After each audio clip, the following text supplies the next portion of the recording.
Arbejder som analytiker hos Oxford, og som sagt været med til at skrive den her. Jeg vil løbe lidt igennem, hvor jeg fokuserer lidt på de her 8 punkter, som vi har været igennem, og som vi har forsøgt at foreslå til virksomheder, som har tænkt sig at indgå i de her konsortier. Først kan man lige sige, hvis man bare lige skal sige 2 ord omkring som formål med projektet. Der var det i arbejdet med at kigge på de her problemstillinger med, hvordan underleverandørnetværk og konsortiedannelse kan blive lidt mere effektivt, og hvordan man kan skabe de her effektive samarbejder, som rent faktisk genererer værdi for virksomheder. Der havde vi en idé om, at vi ville gå ud, og så ville vi finde alle de konsortier, der var i Danmark, og så ville vi selvfølgelig indsamle de erfaringer, vi kunne. Vi ville ligesom forsøge at skabe et overblik over, hvad er det for nogle konsortier, der findes underleverandørnetværk, inden for hvad for nogle brancher er de, og hvad er det for nogle erfaringer, de kan dele med os. Og på den måde ligesom for os sprede det gode budskab. Vi fandt rimelig hurtigt ud af, at faktisk det vi kunne finde er sådan, hvad skal man sige, helt formaliseret konsortiesamarbejder. Det var egentlig en lille smule begrænset. Vi kunne finde nogen, men vi havde nok forventet, at vi kunne finde lidt flere. Samtidig de sådan umiddelbare, de første interviews, vi havde, der så det rimelig tydeligt klart, at der var en stor udfordring med at indgå i det samarbejde, og dermed også et stort behov. Vi kunne se, at de konsortier, vi kunne finde, var meget inden for nogle specifikke brancher, hvor det var nogle meget komplicerede leverancer, der var på spil. Så det var ligesom det udgangspunkt, vi havde. Formålet med guiden er så at fremhæve en række forhold, som ligesom er tværgående, fordi vi ved godt, at der er selvfølgelig meget, meget stor forskel på, hvilken branche man opererer indenfor, og hvilken type produkter, der man leverer, eller ydelser, hvis det er konsortium med en række servicevirksomheder. Så derfor var udgangspunktet at prøve at finde de her lidt mere tværgående anbefalinger eller opmærksomhedspunkter, som det vil være smart at tage højde for. Lige kort ned, der står der, hvad vores studie er baseret på. Det vi gjorde, det var, at vi tog kontakt til de konsortier, vi kunne finde. Og når det var netværk og snakkede med dem, prøvede at spørge forskellige folk, hvis der havde været nogle tidligere konsortier, de havde været involveret i. Så prøvede vi at snakke om de erfaringer, de havde gjort sig med det. Og så snakkede jeg selvfølgelig med de eksisterende konsortier. Man kan sige, når vi laver mange projekter inden for Oxford Research, og det var interessant at se, at nogle gange kan det være lidt svært for os at få virksomheder i tale, fordi de bliver bombarderet med forskellige analyser og spørgsmål og undersøgelser osv. Men her kunne vi rent faktisk se, at der var en ret stor vilje til at dele de erfaringer. Altså de folk, der havde været i et konsortium, de virksomheder, som havde været med, havde egentlig ret stor lyst til at dele nogle af de her erfaringer. Så det var fint, og vi kunne også sådan mærke, at der var et stort behov for det. Det var en udfordring for mange af de her virksomheder at indgå i konsortium. Derudover har vi holdt en række workshops, og så har vi selvfølgelig lavet en grundig gennemgang af den litteratur, der nu er, som på mange måder er sparsomlig, men der er dog noget, hvor blandt andet vi har brugt på det, som Ben Gomes har skrevet. Lige kort kan man sige, bare lige for at opridse, hvorfor er det, man gerne vil indgå i konsortium. Vi har lavet rundt omkring, de formål, der er, falder ligesom inden for 3 overordnede kategorier. Det ene kan være, at man ønsker at etablere en position på et nyt forretningsområde. Det vil sige, at man forsøger at gå sammen med virksomheder, som har nogle andre kompetencer end en selv. Man kan måske bruge en større spiller som en form for løftestang ind på et nyt marked, og på den måde skabe noget læring osv.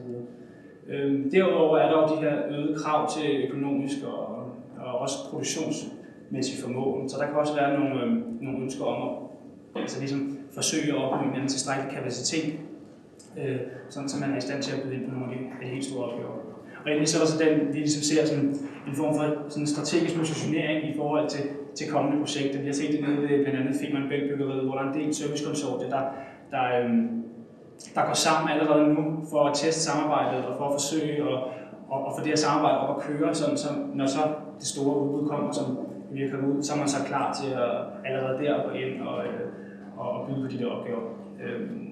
Så det var sådan de overordnede formål, vi kunne identificere. Igen, jeg var lidt inde på det før, der er selvfølgelig rigtig stor forskel på de her forskellige konsortier. Nogle er rigtig, rigtig store, nogle har måske 4 virksomheder, andre har 20, 30, endnu flere virksomheder. Dyrsk Windpower, som vi hører om senere, er jo et af de lidt større. Derudover er der også utrolig stor forskel på strukturen og hvordan det er, man vælger at organisere sig. Med medlemskontingent, hvordan strukturerer man beslutningskompetencerne osv. Det er også stor forskel på. Og så endelig er der formaliseringen. Altså man har ligesom et spektrum, hvor på den ene side har du et konsortium med juridisk og økonomisk binding, hvorimod helt i den anden side af spektrumet har du et lidt løsere, næsten en løsere netværksgruppe, kan man sige. Så der er sådan det er i hvert fald den forståelse, vi har af konsortier, når vi bruger ordet konsortier, så den, eller underleverandørnetværk, så er den forståelse, vi ligesom anvender. Det er sådan et bredt spektrum, og guiden forholder sig så til de ligesom tværgående punkter, der kan anvendes, uanset om du er et meget fastbundet netværk, eller om det er lidt løsere. For så at gå ind i de forskellige, vi har de her 8 punkter, som vi ligesom siger, det her det er nogle forhold, som vi mener, man skal tage højde for. Det ene, vi har set, det er det der med, at det kan måske, man kan sige, det siger måske lidt sig selv, men det der med at have et tydeligt og klart defineret formål, er ekstremt vigtigt, og det er ekstremt vigtigt, at virksomheden har det for øje med det samme. Det handler om, at det er klart, at virksomhederne agerer i en meget, meget travl hverdag, og der er pres på ressourcerne osv., så de skal hele tiden kunne se, hvad det er for en værdi, at konsortiet giver til deres virksomhed. Man kan samtidig sige, det vi har oplevet er, at hvis man ser på nogle af de rigtig succesfulde konsortier, så har det alle sammen været nogen, som har haft et helt konkret projekt at arbejde hen imod, som Femern Bælt-byggeriet. Det der med at have en konkret opgave, som man kan konkretisere og strukturere konsortiet rundt omkring det hjælper meget. Nogle gange kan det være lidt svært, hvis det bliver sådan lidt mere ukonkret, og man forsøger at positionere sig strategisk, uden der er en reel opgave at arbejde hen imod. Det kan være lidt svært. Det er også et forhold, der er vigtigt. Det er ikke kun i etableringsfasen, det er vigtigt. Det ser vi også, at det er vigtigt sådan hen ad vejen. Altså, når man er kommet i gang med konsortiearbejdet, er det vigtigt hele tiden at have det her formål, hele tiden få identificeret formålet, også hvis det ændrer sig hen ad vejen. Så der hele tiden er en mening med at indgå i konsortiet. Og så er der den sidste, som handler lidt om, at virksomheden internt, der er det også rigtig vigtigt, at man får afklaret internt, hvor er det, man ser værdien med konsortiet. Altså det vil sige, inden man begynder at gå ind i hele den her proces med at snakke struktur og snakke organisering osv., så internt i virksomheden får identificeret, hvor er det, det kan hjælpe ens forretningsområde. Og hvor er det, man kan bruge de resultater, konsortiet vil generere forhåbentlig. Så har vi den her, der hedder afstemt forventninger tidligt i processen. Når vi snakker forventningsafstemning, kan det også ske på forskellige niveauer, men en af tingene er selvfølgelig det her med at få udarbejdet et sæt retningslinjer, så man har helt klare retningslinjer for, hvad det er, der sker, hvis en given situation opstår, hvis der kommer en eller anden form for konflikt. Det kan være ting, som der står her, som ledelse, og hvad er det for nogle virksomheder, man vil have med, hvad når der kommer nogle nye virksomheder, som eventuelt kunne være interessante, hvad gør man så finansiering og beslutningskompetencer osv. I den forbindelse, der er det så i forbindelse med forventningsafstemningen vigtigt, at man også laver en form for tidsplan og laver de her milepæle. Det vi har set tit, det er, at det vi ofte ser er, at altså, det er et langt sejt træk ofte at gennemføre sådan en kontor. Det er ikke noget, man lige får klaret sådan fra den ene dag til den anden. Så derfor, hvis man udarbejder en realistisk tidsplan med nogle realistiske milepæle, så kan man ligesom skabe den der forventningsafstemning allerede fra start af. Derudover er det også vigtigt at finde ud af, at et blivende eller sådan et tidsbegrænset konsortium. Der er ikke, der siger, at et konsortium skal være noget, som fortsætter langt ud i fremtiden. Det kan være, at man har en konkret opgave, og man ønsker at etablere et konsortium til den opgave, men så kan det sagtens være en god ting, at konsortiet opløses. Det skal ikke nødvendigvis ses som nogle negative ting. Men det er klart, det er vigtigt at få det på plads i starten af processen, og få det afstemt. Og til sidst kan man sige, at det skaber også en eller anden form for signalværdi, hvis man får lavet nogle nedskrevne retningslinjer, man kan vise. Det skaber internt i konsortiet, så der ved man, at medlemsvirksomhederne tager det her seriøst, og udad til i et fremtidigt salgsperspektiv kan det også være en rigtig god ting at kunne vise. Tillid er det, vi har hørt næsten mest af alt som det vigtigste. Det er det, når vi har snakket med folk, siger, at det kræver tillid og få det her op at stå, og man skal kunne stole på sin medlemsvirksomhed. Det her med at få opbygget tillid sker jo ikke nødvendigvis af sig selv, og det kan være rigtig svært, og jeg kan forestille mig, at det er det, som allerflest virksomheder virkelig kæmper med. Nogle konsortier er bygget på tidligere samarbejder, hvor virksomhederne kender hinanden internt, men andre gør ikke. Vi har også set, at der er mange, der har udtrykt deres frustration over, at de synes, at virksomheder i Danmark måske generelt er dårlige til det der med at åbne sig op. Hvis man er bange for at indgå i en form for samarbejde med nogle konkurrenter, hvor man måske skal være lidt mere åben om sin forretning, end man ellers ville have været. Så det er i hvert fald det, vi har hørt. Det ved jeg ikke, om vi kan ikke genkende det til. Men det er i hvert fald det, vi har hørt. At det kan være lidt svært nogle gange de her virksomheder til at åbne op.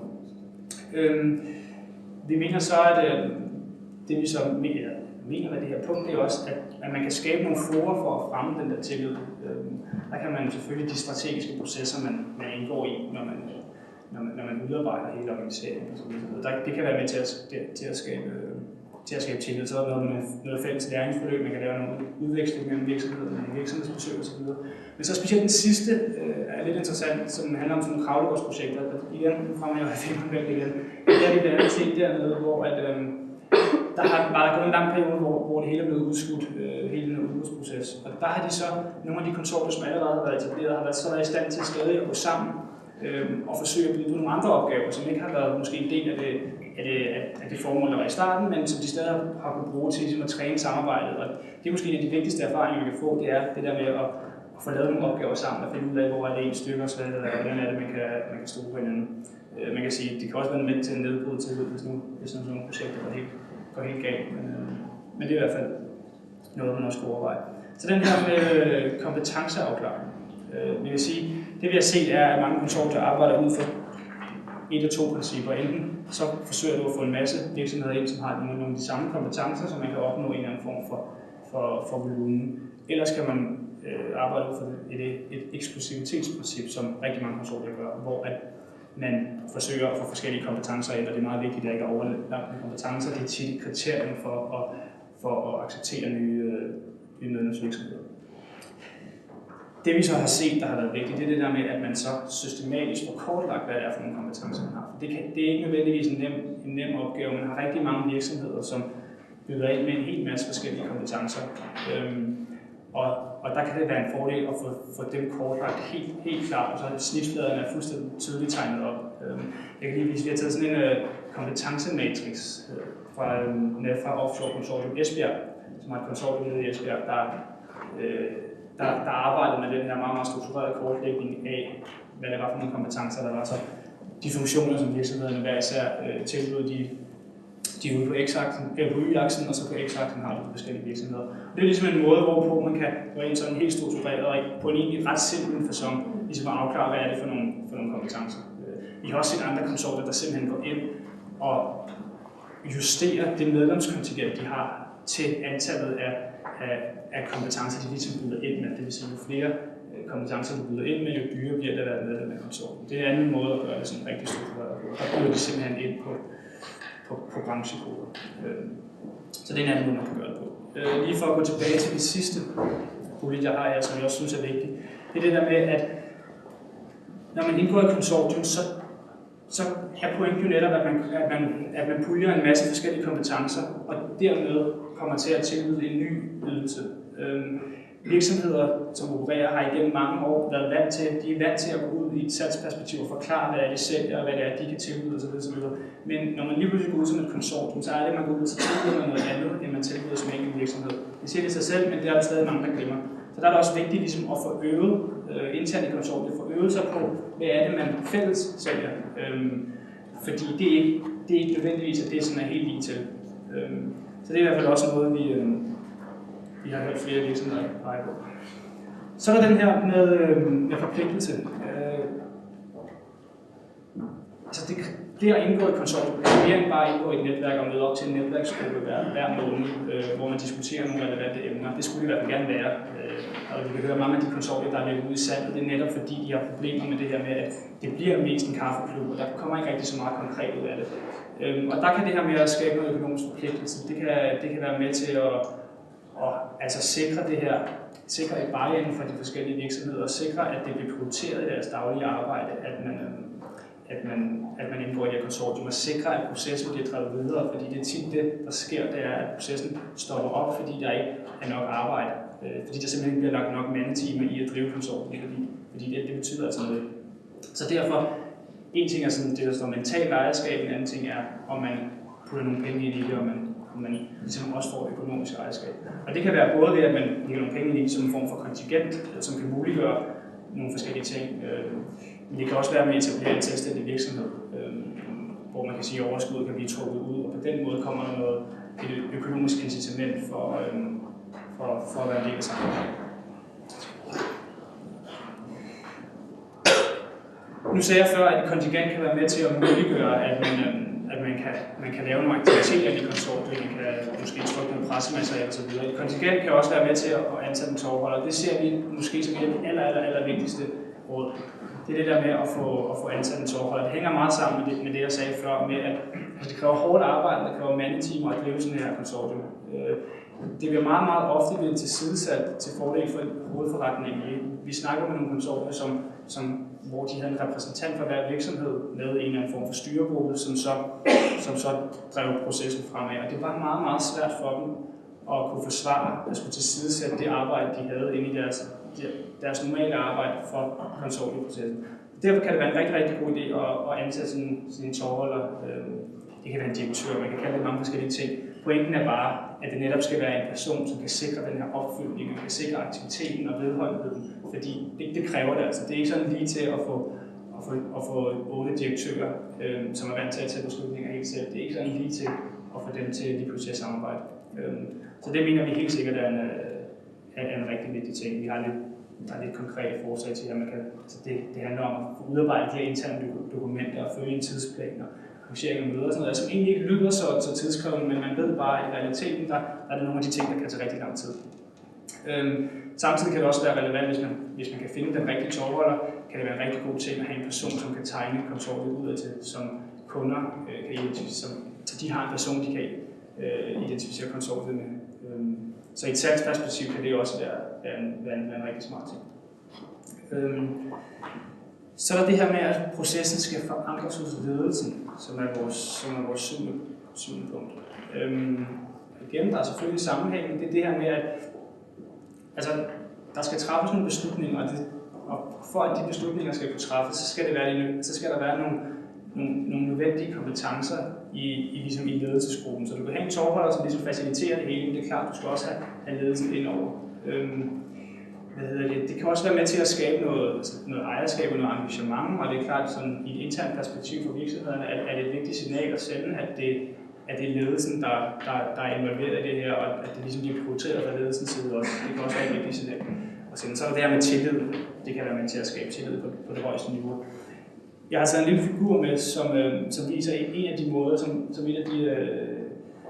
et af de konsortier, vi har snakket med, har valgt at etablere sig, som egentlig synes er en meget god måde at strukturere sig på, fordi det netop tager højde for nogle af de her forskellige aspekter, jeg har været inde på. De havde en styregruppe ligesom i det øverste lag, som var alle lederne, som mødtes en gang om måneden, diskuterede den strategiske retning og milepæle og tog nogle af de her vigtige beslutninger, og på den måde ligesom sikrede, at de langsigtede målsætninger, at der var fokus på dem, og de blev nået. Samtidig havde de så nedenunder en form for projektgruppe, som så kan bestå af nogle medarbejdere i virksomheden, som ligesom kan være sådan en motorrum og kan være med til at drive den der proces frem, at lave noget af det der robrødsarbejde, som der også skal til, som så kan mødes oftere. Så det kan være en måde, hvorpå man ligesom sikrer, at ledelsen er involveret, men også at det hele bliver drevet fremad. Fordi man ved, at i en praktisk hverdag kan det være rigtig svært at samle 8 direktører til et møde hver uge eller 14 dage. Og det lyder måske meget at sige, at man skal mødes ugentlig eller månedlig eller hver 14 dage, men vi kan se, at de konsortier, der rent faktisk er lykkes, der mødes man altså ret ofte. Det går ikke det der med at mødes en gang hver anden måned. og så lige diskutere nogle ting. Der skal være en eller anden form for kontinuerlig dialog hele vejen igennem. Det er i hvert fald været vores oplevelse. Så er det sidste punkt her. Nu står det som det sidste punkt. Det er ikke nødvendigvis, fordi det skal være til sidst. Vi har haft lidt, som jeg også har vist bagefter, har vi lavet sådan en form for proceslinje, som viser, hvad det er for nogle forskellige steps, man skal igennem, og hvornår man eventuelt skulle gøre det. Det her med de juridiske aspekter kan være lidt svært at placere den, fordi der er ingen tvivl om, at juridiske aftaler er helt centralt. Det er sådan noget, der skal være på plads, og det er virkelig noget, der kan give problemer, hvis man ikke har juridiske aftaler fuldstændig på plads. Omvendt, så kan det også være noget, som kan være med til at forkludre processen endnu mere, hvis man for tidligt i processen, i starten, hvor man forsøger at lave de her tillidsskabende aktiviteter, og forsøger at skabe en form for dynamik i konsortiet, hele tiden skal ind og diskutere jura. Det kan også være, altså det hører vi tit, det kan virkelig også være en stopklods, og kan være problematisk at bringe det ind for tidligt. Så det er bare for at sige, at det er derfor, det hedder gennemtænkte juridiske aspekter, men på det rigtige tidspunkt. Altså, have det med i tankerne, og det er et helt centralt element, det er der ingen tvivl om, men det skal ligesom gøres på det rigtige tidspunkt, det skal gøres på den rigtige måde, og det skal man måske overveje, hvordan det er, man bringer de her ting i spil. Jeg har taget lidt et udkast ud fra nogle forskellige, når man så ser på de juridiske forhold. Hvad er for nogle ting, man skal tage højde for her. Konkurrence- og Forbrugerstyrelsen har i samarbejde med Kammeradvokaten og det løg, tror jeg det er. De har lavet sådan en standardaftale, som kan være et rigtig godt praktisk værktøj, man kan bruge til at have en anden form for standarddokument, som man kan bruge. Det har vi selv givet videre til virksomheder, som efterspurgt, at have sådan en juridisk bindende aftale. Så det kan være en lille genvej. Nu løber tiden. Det er også den sidste slide, jeg vil vise jer, eller næst sidste. Det er sådan det kan være lidt svært at se alt det der godt, men den står også i guiden. Vi har forsøgt at lave sådan en form for, som jeg sagde før, en proceslinje, hvor vi har skrevet de ting ned, der er rigtig vigtige at gå igennem. Når man etablerer et konsortium, og også lidt efterfølgende. Bare lige kort, så har vi den øverste op, hvor der står forarbejde. Det handler om, at virksomhederne internt skal, som jeg nævnte før, gøre sig klart, hvorfor er det, man vil indgå i konsortiet, hvad er det, man får ud af det. Også finde ud af, at det er noget, man er parat til at gøre, man er parat til at åbne sin virksomhed op til at indgå i et konsortium. Og så er det selvfølgelig også det, hvor man indleder den sådan, eller starter sådan en indledende aktivitet og tager kontakt til sine kommende medlemsvirksomheder osv. Så har vi inde i midten har vi 3 faser, jeg vil ikke gå for detaljeret i midten, men det er ligesom, man har en opstartsfase og en udviklingsfase og en konkretiseringsfase, hvor man ligesom bevæger sig fra ingenting, så at sige, til et mere formelt konsortium, som til sidst vil være i stand til at kunne byde på nogle opgaver. Og her igen, der har jeg sat en juridisk aftale ind til allersidst, men vi har skrevet eventuelt tidligere, fordi det kommer meget ind på, hvad det er anderledes. Igen, vi har gjort det her baseret på nogle tværgående anbefalinger. Det vil selvfølgelig være meget individuelt, som det altid er fra konsortium til konsortium. Men det er i hvert fald nogle skridt, som er vigtige at tage højde for, om det er ikke sikkert, at man skal have alle sammen med, men i hvert fald kan man overveje de forskellige ting og se, hvad der passer til ens eget konsortium. Så det, der står hernede, det er, at her har man forhåbentligvis, det har man lavet forarbejdet. Så har man haft en opstartsfase, en udviklingsfase og en konkretiseringsfase, hvor man måske har skrevet et tilbud eller indgået i nogle forhandlinger med en ordregiver. Og så får man forhåbentligvis en opgave til sidst. Når man så er færdig med den opgave, der kan det være, som jeg nævnte før, konsortiet opløses. Det kan være lidt det, der succeskriteriet. Det kan også være, at man vil forsøge at arbejde videre og arbejde hen med nogle nye opgaver. Så der er det vigtigt, at man tæller sig ned og finder ud af, hvordan gik opgaven. Løser vi den her så godt som vi kunne, og hvad kan vi gøre bedre. Og så selvfølgelig lave en anden strategi for, hvordan man får sikret aktiviteten, fordi det er klart, at man har lavet en opgave, og det er gået godt, og momentum er højt, så er det ikke særlig svært at drive et konsortium. Men lige så snart aktiviteten begynder at dale, og der måske ikke bliver lagt nok mandetimer i, så kan det være, at det kan være lidt sværere at få det til at fungere. Så den sidste, som også er meget vigtigt, det er det her med at dokumentere de resultater, man har lavet. Hvis man arbejder med rigtig store konsortier, så hvis man har 50-80 medlemmer med, det er der nogen, der har. Der er det ikke sikkert, at alle virksomheder får del i alle opgaver.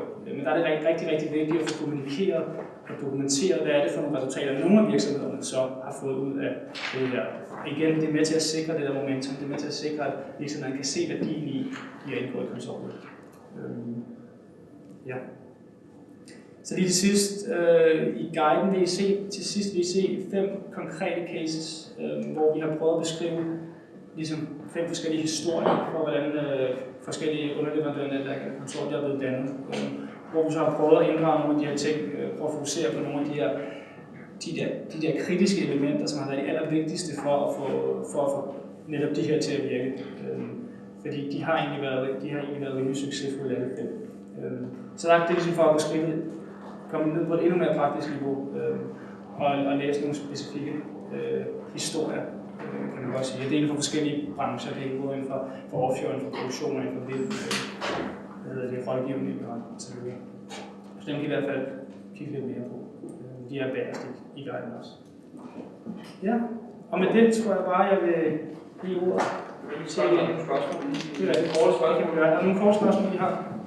Ja, der er lige lidt tid. Vi starter her. Martin Amle Petersen fra Vækst Sjælland og Sprogrådet. Nu har jeg selv arbejdet lidt med det her emne. Hvordan har I fået nogle tilbagemeldinger omkring vigtigheden? Altså tillid er jo helt klart en deal maker eller breaker i det her spil. Har der været nogle tilbagemeldinger omkring interpersontillid og interorganisationstillid? Ja. Altså vigtigheden af det? Altså man kan sige, det så jeg sad lige og snakkede med Mogens om det før. Altså nu har guiden er jo ikke kommet ud endnu, så vi har haft den ude blandt virksomheder. Men det er klart, at i de konsortier, hvor vi kan se, at der har været, hvor der er en anden form for personlig relation, der har netop tilliden, det har ikke været så stor en opgave at opbygge den tillid, fordi den på en eller anden måde allerede har været der. Og det er også i de tilfælde, vi tit kan se, at det har gået godt, hvor man måske ikke behøver nødvendigvis at skulle diskutere jura fra start af, hvor man kan gå ind i en lidt mere konkret fase fra start af. Så ja, jeg vil sige, det er ikke det emne, der har spillet den allerstørste rolle, som allerfleste nævner. Men man kan sige, det er jo også lidt en faldgruppe, fordi hvis det er bygget op mellem 2 personer, der sker jo jævnligt en udskift i ledelserne i de her virksomheder. Så det er vel også vigtigt at have tillid på organisatorisk plan. Helt sikkert. Men ja, og det er også derfor, vi ligesom prøver at sige, at altså tillid, det kan være der fra start af, men det er ikke nødvendigvis, det er der. Men, altså, og det kan bestemt godt opbygges, og det skal også opbygges, fordi ellers skal det være problematisk. Og det er også derfor, jeg havde de 2 lag, eller vi havde de 2 lag i styregruppen og projektet. Det kan også være et argument for ligesom at inddrage lidt flere i processen, så at du forankrer det i virksomheden mere, end det bliver forankret i en enkelt person. Ja. Jeg tror, at min pointe det er også Præsentation, hvis man får ansat i måske netværket, så man kommer ud over de der, at det kun er 2 direktører, der har gårdkammerater og har haft det, og så forlader den ikke ud. Hvordan? Ja, jeg hedder Louise Høgh, jeg kommer fra Dansk.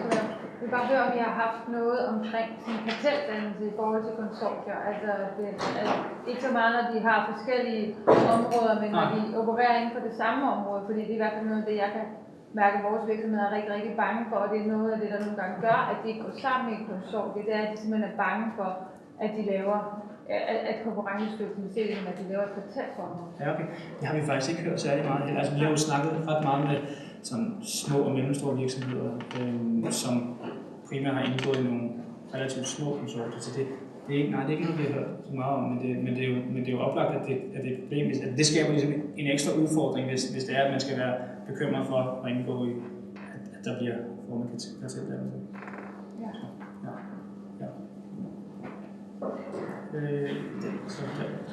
Så er det Vækst Sjælland.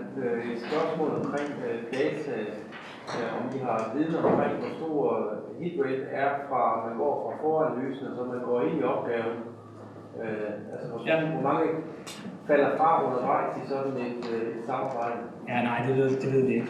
Altså, der skulle vi have haft et større, datamateriale, fået snakket med flere konsortier, som ikke har fået identificeret. Så nej, det ved jeg ikke, men det kunne helt sikkert være interessant. Altså, det kunne være interessant at vide noget mere om netop succesraten, hvor stor en del af den, der lykkes. Fordi altså, min umiddelbare vurdering vil være, at det vil være under 50%. Altså, at der er rigtig mange, som ikke formår at få etableret noget. Det kommer meget an på, om man lykkes med at få den første opgave i hus eller ej.